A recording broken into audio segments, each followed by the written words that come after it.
Hi, I'm Deirdre Diener. I am a family friend of the Donovans, and that's how I know Joy. My name is Robert Shelton. This is my wife, Carol Shelton. We are the parents of Rachel Donovan, which is our granddaughter, Joy Donovan's It's gonna be alright when you by my side. She looks so lovely. She say that she in love with me.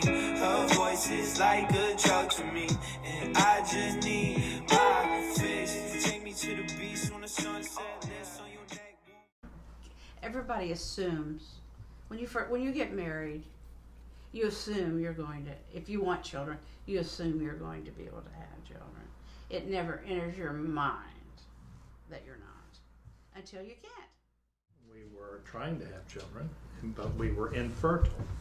And so we tried a number of fertility treatments that didn't work. And we eventually decided that adoption was our only option.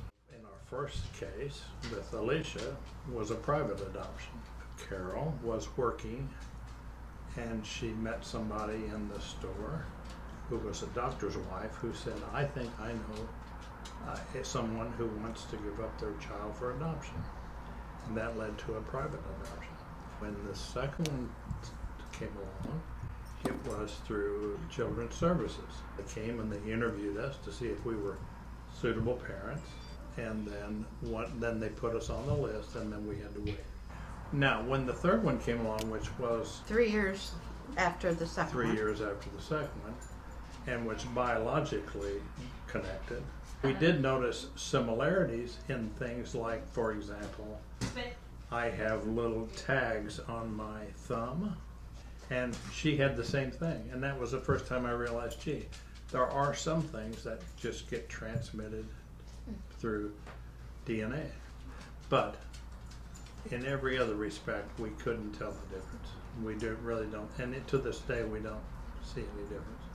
To me, what I prayed for was children. What I got was children. How I got them was God's decision. Everything about our experience with our first two children said they were as much as we just They never were our children. We just never saw the difference.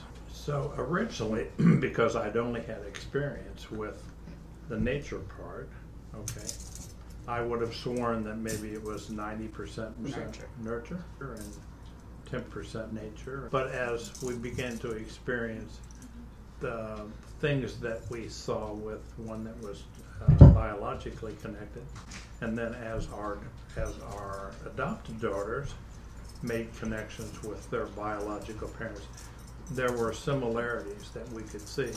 So now we understand that there are a lot of things that are transmitted through DNA, and like health things and things of that nature. So health-wise, did you have any concerns for Amy you didn't have for your other kids, just because you were more aware of her biological predisposition? No, I had more concern for my adopted children than I did. Right, because we didn't have. Because we knew. We didn't know what kind of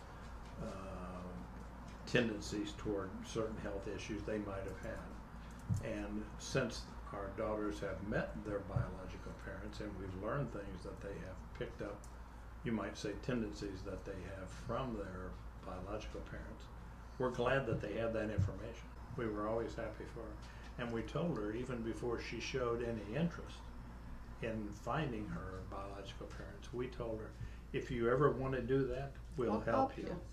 And in fact, we've spent time with her biological father, and we've gone out and had lunch, and we've exchanged gifts and things of that nature. So we want to be in each other's lives. The one thing I would say that I told both my children, both my adopted children, anything that enriches your life and makes things better for you, we're all for. If it hurts you, you get hurt, don't do it.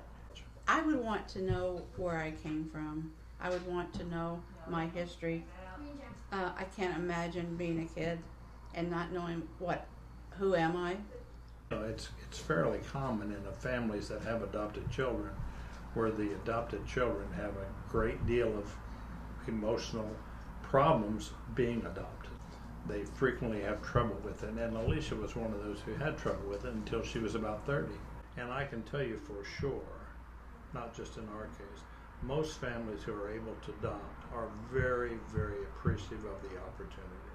They're very thankful that the birth parents chose to make their children available for adoption. And so we're happy that somebody took that choice, because it was not, having our own children didn't seem like an option for us. And that's why we went with 2 adoptions. I think that all of our children got to witness, for good or for bad, they got to witness a family that believes in hard work. I think our daughters, all of them, picked up that they're all very strong, independent women. We think that if you look at all of our daughters, they have picked up. They learned that from us. They added their own flavor to it, and we're happy with what they were. We're happy with what we were able to give them. Well, let me just tell you that one thing, okay?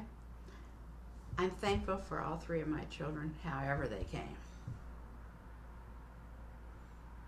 Now, And don't ask me which came which way, because I don't remember. Now the grandchildren, not so much.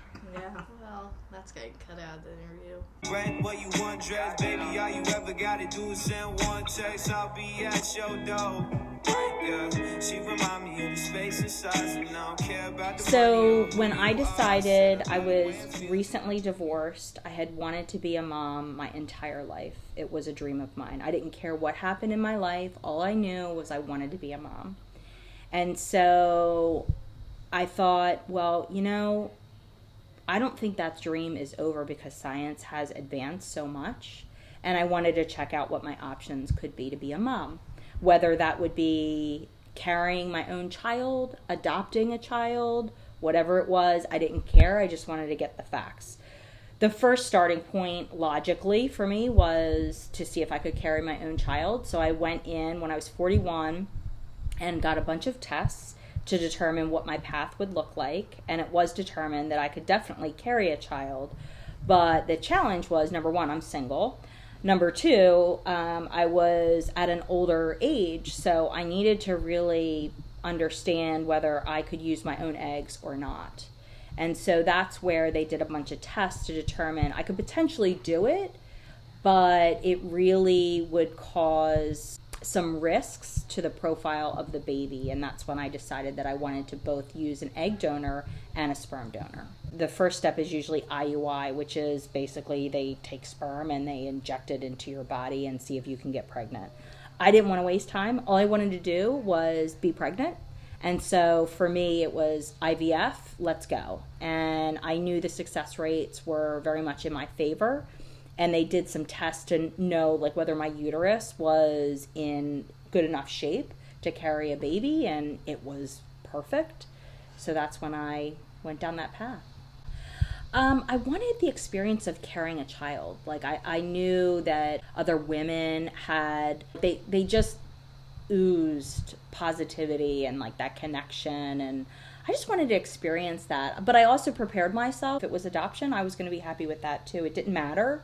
For me, it was just about having the baby. But I feel very lucky that I was able to carry Kelsey.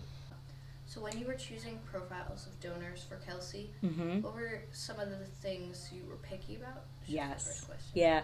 And I love this question because everybody asks it because I think it's so fascinating, right? The first order of business, believe it or not, was more... I went with male donors from banks that actually gave me not only the medical history, but also personal statements and a flavor for who the person was. That was number 1 important to me. And what I was looking for was they write this personal statement, which is about 5 paragraphs long. I wanted somebody that I thought was generally a good person, positive energy, family-oriented person. Because if Kelsey later on, and this person is actually willing to meet Kelsey after she's 18, I wanted to make sure that it was somebody that was a good person and who would be receptive to Kelsey and her upbringing and our modern family. So that was the number one thing I was looking for. The egg donor, she's a medical student. She was also doing this because she had infertility in her family and she wanted to give a woman the option of having a child. And I thought that was pretty amazing. So it was all those things that led me to these two people. When you're pursuing this now, if you would have asked the same question 10 years ago, you were, the way I understand it is like you were just given a person.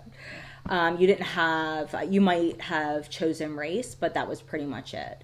Now it's so sophisticated that you get pictures of the person, you get their full medical makeup, and included in that is the person's family history. So I have a robust set of documents that I'm able to give Kelsey's doctors to know like what we should be looking for. Joy, I think that's why it's so powerful now, the way in which we're able to remove the unknown. I think this is the difference between adoption potentially and what I did with Kelsey. So I'm able to show her pictures from, and I don't have pictures of the egg donor, but I have literally a 20-page document of questions that she answered, all of her family history, her interests, little statements for Kelsey around like things that she thinks about. So like it removes that unknown.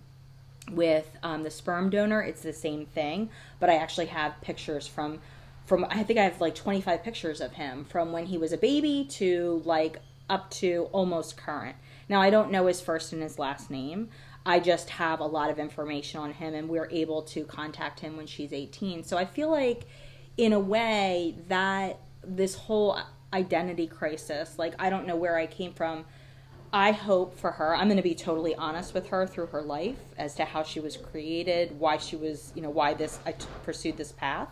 But then also I'm able to give her all of this information that children that were born this way previously, like 10 years ago, probably didn't have this information. The emotionally tolling piece to me was when I was pregnant, I just wanted her to be healthy. I wanted her to be okay. And now that's pretty much the essence of everything for me. And the advantage that you have when you go through the process that I've gone through, you actually get more tests that is reassuring. So along the way, I get more information because I went through fertility. And so I was getting ultrasounds like so much that I was able to check in and make sure she was okay. That was the emotional toll that, it was going to go the distance and she was going to be okay. There's people that they would want to get pregnant by natural ways, but to me, I think it's exciting in and of itself because you've been able to do it in this way and it's okay. Like there shouldn't be a stigma around IVF. But I can honestly say one of the reasons why I wanted to be a mom so badly was because of my mom. My mom was absolutely amazing. And that's something that I think about with Kelsey that I really want to do and be to her is like how my mom was for me. A major thing that has influenced me is just the love. Like my family has gone through so much in our lives, and for me, the fact that we always have each other's backs, I just love that. And that's something I hope that I can share that with Kelsey. In my opinion, like this is the most beautiful story I could ever have created, and I'm gonna get emotional talking about it because it's so freaking awesome. No child was wanted more than this kid, ever. There's probably people that would contend that they feel the same way, but like I love the story of I wanted you so badly, but I needed help, right? And I needed help with two other amazing people that gave me their seeds, that allowed me to create you in my body.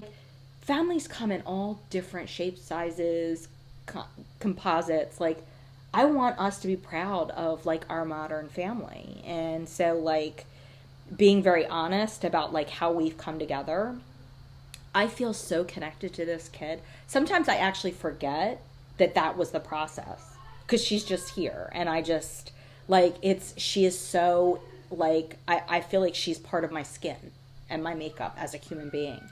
But I'm excited to like talk to her about that. And like I have my single mom friends that have kids that were born with the same process. It's about creating an environment where everybody feels like, you know what, that was our path. It's all good.